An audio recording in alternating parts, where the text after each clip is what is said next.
সন্ধিৰ প্ৰথমটো গুৰুত্বপূৰ্ণ খবৰ ওলাইছে আমাৰ হাতত প্ৰথমটো খবৰ হৈছে হতাশা নিৰাশাৰে ভৰা বাজেট বিত্তমন্ত্ৰী নিৰ্মলা সীতাৰমণৰ মন্তব্য লুৰিণজ্যোতি গগৈৰ দুখীয়া নিম্ন আৰু মধ্যবিত্তৰ বাবে একো নাই এই বাজেটত ৰাজ্য দলে ঘোষণা প্ৰধানমন্ত্ৰী নৰেন্দ্ৰ মোদী চৰকাৰৰ দ্বিতীয় পৰ্যায়ৰ অন্তিমখন বাজেট দাখিল কৰিলে বৃহস্পতিবাৰে বিত্তমন্ত্ৰী নিৰ্মলা সীতাৰমণে সদনৰ মজিয়াত দাখিল কৰে এই বাজেটক লৈ কঠোৰ সমালোচনা বিৰোধীৰ এই বাজেটক সাধাৰণ জনতাৰ পৰা ভোট কিনা বাজেট বুলি অভিহিত কৰে দেশত অত্যাধিক ঋণৰ বোজা থকাৰ পাছতো বাজেটখন উৎপাদনশীল দিশত বিশাল শূন্য বুলি অভিহিত কৰে ইমানে নহয় মোদী চৰকাৰৰ অন্তিমখন বাজেটত উত্তৰ পূৰ্বৰ বাবে একো নাই বুলি মন্তব্য কৰে লুৰিণজ্যোতি গগৈয়ে লুৰিণজ্যোতি গগৈ সমান্তৰালকৈ ৰাজ্য দলৰ সভাপতি অখিল গগৈ এই বাজেট নতুনত্ব বিহীন দাবী কৰে দুখীয়া নিম্ন আৰু মধ্যবিত্তৰ বাবে এই বাজেটত একো নাই মাথোন দেশৰ উদ্গতিপতিৰ বাবে এই বাজেট বুলি অভিহিত কৰে অখিল গগৈ লগতে কয় কৃষক শ্ৰমজীৱী চাকৰিয়ালসকলৰ ওপৰত মাধমাৰ দিয়াৰ বিপৰীতে কৰ্পোৰেট কৰ হ্ৰাস কৰি পুঁজিপতিকহে সহায় কৰিছে চৰকাৰে দেশৰ শিক্ষা স্বাস্থ্য শিক্ষা কৃষিখণ্ডৰ দৰে মহিলা আৰু শিশু কল্যাণ বিভাগৰ বাজেট যোৱাবাৰতকৈও হ্ৰাস কৰা হ'ল এই বাজেটত বিশেষকৈ আটাইতকৈ কম ধন ধাৰ্য কৰা হৈছে কৃষিখণ্ডত অৰ্থাৎ কৃষকক ন্যূনতম সমৰ্থন মূল্য দিয়াৰ ক্ষেত্ৰত একেবাৰে এইবাৰো কোনো সবল পদক্ষেপ নললে এই বুলি মন্তব্য অখিল গগৈৰ সাৰৰ ওপৰত থকা ৰাজসাহায্য হ্ৰাস কৰি কৃষকৰ ওপৰত মাধমাৰ দিছে এই বাজেটে একেদৰে নিৰ্বাচনৰ পূৰ্বে চাকৰিয়ালসকলে আশা কৰিছিল যে আয়কৰ সীমা বৃদ্ধি কৰি চৰকাৰে মূল্য বৃদ্ধিৰ পৰা সকাহ দিব কিন্তু তেনে কোনো ঘোষণাই নাই এই বাজেটত পৰীক্ষা কৰা হ'ব পৰা আয়কৰ লক্ষ্যৰ বৃদ্ধিয়ে নিম্ন আৰু মধ্যবিত্ত শ্ৰেণীৰ সাধাৰণ জীৱন নিৰ্বাহটোৰ প্ৰভাৱ পেলাব ইয়াৰ বিপৰীতে কৰ্পোৰেট কৰ ৩০ৰ পৰা ২২% হ্ৰাস কৰি পুঁজিপতিকহে সকাহ দিবলৈ উঠি পৰি লাগিল মোদী চৰকাৰ বুলি আক্ষেপ প্ৰকাশ কৰে ৰাজ্য দলৰ সভাপতি অখিল গগৈ কাৰ্যকৰী সভাপতিদ্বয় ভাস্কৰী শইকীয়া আৰু চেতিয়া ফুকনে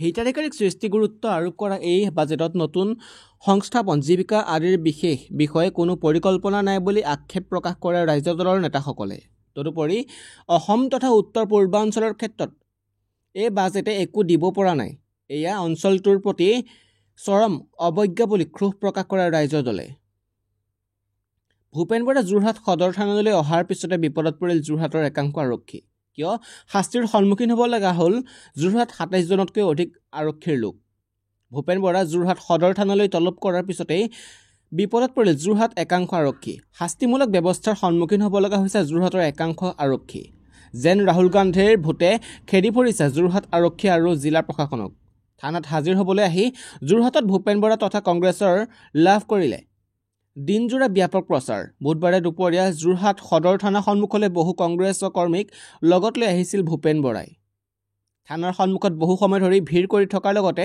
চৰকাৰৰ বিৰুদ্ধে ক্ষোভ প্ৰকাশ কৰিছিল বহু কংগ্ৰেছ কৰ্মীয়ে আৰু এই পৰিৱেশ সম্প্ৰচাৰ হৈছিল সংবাদ মাধ্যমত এই ঘটনাই প্ৰতিক্ৰিয়াৰ সৃষ্টি কৰিছিল বিভিন্ন মহলত সেই সময়তেই যোৰহাটৰ সদৰ থানাৰ সন্মুখত মোতায়েন কৰা হৈছিল অৰ্ধশতাধিক আৰক্ষী আৰু অৰ্ধসামৰিক বাহিনীৰ লোক কংগ্ৰেছৰ কৰ্মীসকলৰ ভিৰ নিয়ন্ত্ৰণ কৰাত ব্যৰ্থ হোৱাৰ অভিযোগত সেই সময়তে কৰ্তব্যৰত প্ৰায় ২৭গৰাকীৰ আৰক্ষীৰ ওপৰত শাস্তিমূলক ব্যৱস্থা গ্ৰহণ কৰা হৈছে কাৰণ দৰ্শোৱাৰ জাননী কৰি জাৰি কৰা হৈছে এইসকল আৰক্ষী লোকলৈ লগতে অন্য ব্যৱস্থা গ্ৰহণ কৰা হ'ব সেই সময়ত কৰ্তব্যৰত এইসকল আৰক্ষীৰ বিৰুদ্ধে মুঠৰ ওপৰত কংগ্ৰেছৰ ভাৰতজোৰ ন্যায় যাত্ৰাক যোৰহাটত সৃষ্টি হোৱা অথন্তৰ প্ৰভাৱ যেন বৰ্তমানো নগৰখনত অব্যাহত আছে ইপিনে কেন্দ্ৰীয় বাজেটত ২০টা মুখ্য সিদ্ধান্ত পলকতে চাই লওক সবিশেষ আমাৰ প্ৰতিবেদন সংসদত দাখিল কৰা হ'ল ২০২৪ৰ অন্তৰ্বৰ্তীকালীন বাজেট সংসদত দাখিল কৰা হ'ল ২০২৪ বৰ্ষৰ অন্তৰ্বৰ্তীকালীন বাজেট বুধবাৰৰ পৰা সংসদত আৰম্ভ হৈছে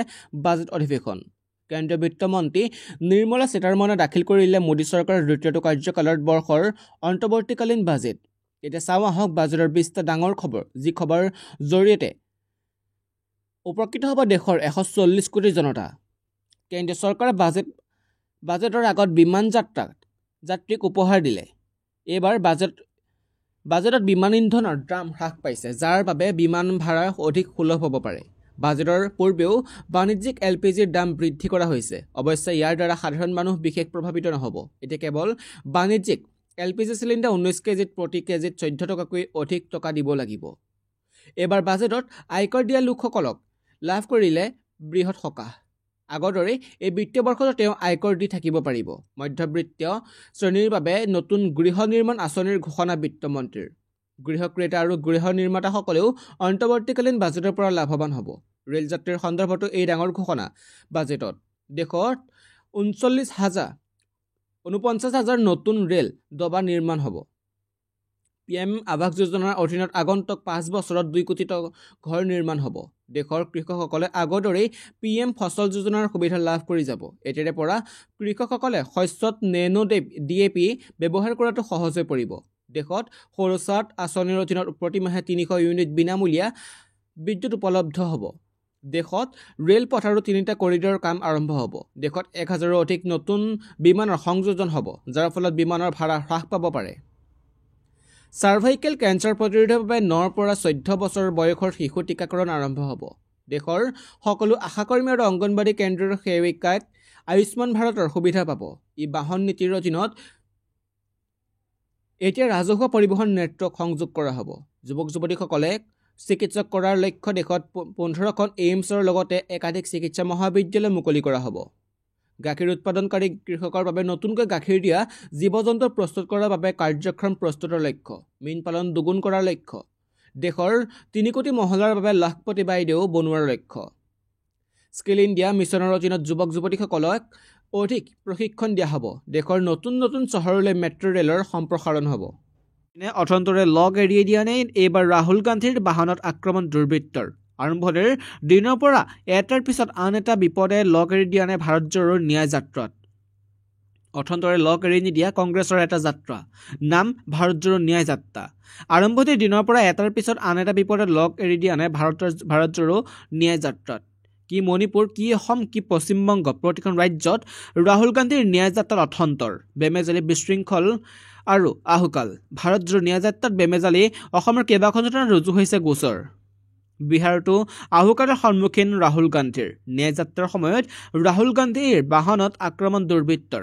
বিহাৰৰ কাটিহাৰত ৰাহুল গান্ধীৰ বাহনত আক্ৰমণ কৰা দুৰ্বৃত্তই। ৰাহুল গান্ধীৰ বাহন দিলে শিলগুটি দলিয়াই আক্ৰমণ কৰা অভিযোগ কংগ্ৰেছৰ। দুৰ্বৃত্ত আক্ৰমণৰ পৰা কথমপি ৰক্ষা পৰি ৰাহুল গান্ধী। আৰক্ষী আৰু দেহৰক্ষীয়ে কোনোমতে ৰাহুলৰ বাহনখন আঁতৰাই নিবলৈ সক্ষম হয়। খবৰে পৰিছে অহা 7 দিনৰ ভিতৰত সমগ্ৰ দেশতে বলবৎ কৰা হ'ব কা ঘোষণা কেন্দ্ৰীয় মন্ত্ৰীৰ। সমগ্ৰ লোকসভা নিৰ্বাচন কা সন্দৰ্ভত গুৰুত্বপূৰ্ণ ঘোষণা কেন্দ্ৰীয় মন্ত্ৰীৰ। আগন্তুক এসপ্তাহৰ ভিতৰত বলবৎ হ'ব নাগৰিকত্ব সংশোধনী আইন, চমুকৈ কা। কেৱল পশ্চিমবংগতে নহয়, সমগ্ৰ দেশতে বলবৎ হ'ব নাগৰিকত্ব সংশোধনী আইন। পশ্চিমবংগৰ ঘোষণা কেন্দ্ৰীয় মন্ত্ৰী শান্তনু ঠাকুৰৰ। লোকসভা নিৰ্বাচন প্ৰাক্ষণত বৃহৎ ঘোষণা কেন্দ্ৰীয় মন্ত্ৰীৰ।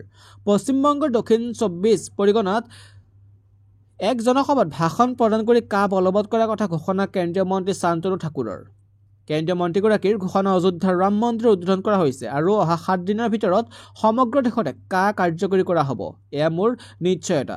কেৱল পশ্চিমবংগতে নহয়, এসপ্তাহৰ ভিতৰত ভাৰতৰ প্ৰতিখন ৰাজ্যতে কা কাৰ্যকৰী হ'ব। উল্লেখ্য যে বিগত বৰ্ষতো পশ্চিমবংগৰ এক জনসভাত কেন্দ্ৰীয় গৃহমন্ত্ৰী অমিত শ্বাহে সমগ্ৰ দেশতে কা বলবৎ হ'ব বুলি কৈছিল। 2019 চনৰ ডিচেম্বৰ মাহত সংসদে কা গৃহীত কৰি ৰাষ্ট্ৰপতিৰ সন্মতি লাভ কৰাৰ পিছতে দেশৰ ভিন্ন অঞ্চলত সৃষ্টি হৈছিল প্ৰতিবাদৰ। এই আইনে নাগৰিকত্ব প্ৰদান কৰিব আফগানিস্তান, বাংলাদেশ, পাকিস্তানৰ অমুছলমান শৰণাৰ্থীক। ভাৰতীয় নাগৰিকত্ব পাব হিন্দু, শিখ, বৌদ্ধ শৰণাৰ্থীয়ে। নাগৰিকত্ব পাব জৈন, খ্ৰীষ্টান আৰু পাৰ্চী নাগৰিকে। 2014 ডিচেম্বৰ পূৰ্বে অহা লোকসকলেও ভাৰতীয় নাগৰিকত্ব পাব। কাৰ জৰিয়তে নাগৰিকত্ব প্ৰদান কৰা নহ'ব মুছলমান লোকক।